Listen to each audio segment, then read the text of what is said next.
माँ की बातों में सिर्फ शब्द नहीं, पूरा अनुभव छिपा होता है। एक बार की बात है। एक छोटा सा खरगोश था जिसका नाम चीकू था।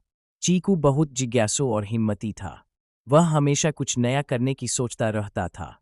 एक सुबह जब सूरज की पहली किरणों ने जंगल को सुनहरा बना दिया, चीकू अपनी मान से बाहर निकला और खुशी से चारों तरफ देखने लगा। आज उसे कुछ रोमांचक करने का मन था। थोड़ी देर बाद उसने पेड़ों के पास बैठे एक तोते को सुना। तोता अपने दोस्तों को बता रहा था कि जंगल में कहीं एक छिपा हुआ खजाना है। चीकू के कान खड़े हो गए। खजाना? मैं ढूंढूंगा उसे। वह तुरंत घर वापस गया और अपनी छोटी थैली में कुछ गाजरें और पानी भर लिया। फिर वह कूदता फांदता जंगल की ओर निकल पड़ा। रास्ते में पेड़ों की पत्तियां झूल रही थीं, हवा ठंडी थी और चिड़िया गा रही थीं। रास्ते में वही तोता उसे मिला।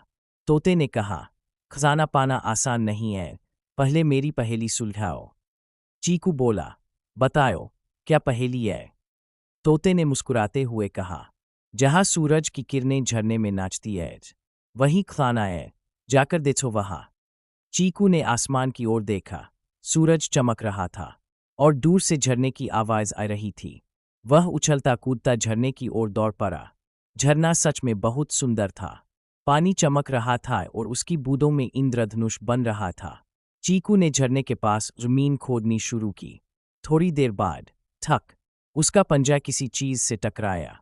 वह झुककर देखने, अंदर रंग बिरंगे मोती और छोटे छोटे चमकदार पत्थर थे। उसकी आंखें खुशी से चमक उठीं। वह नाचने लगा, मुझे मिल गया, मुझे मिल गया। तोता उठकर आया और बोला, देखा चीकू, असली खजाना हिम्मत करने वालों को ही मिलता है। चीकू मुस्कुराया और बोला, हाँ, और मैंने सीखा कि मेहनत और हिम्मत ही सबसे बड़ा खजाना है। फिर वह थैली में मोती रचकर खुशी खुशी अपने घर लौट गया।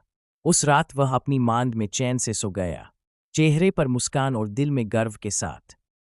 सीट, असली खजाना सोना चांदी नहीं, बल्कि हिम्मत, मेहनत और विश्वास होता है।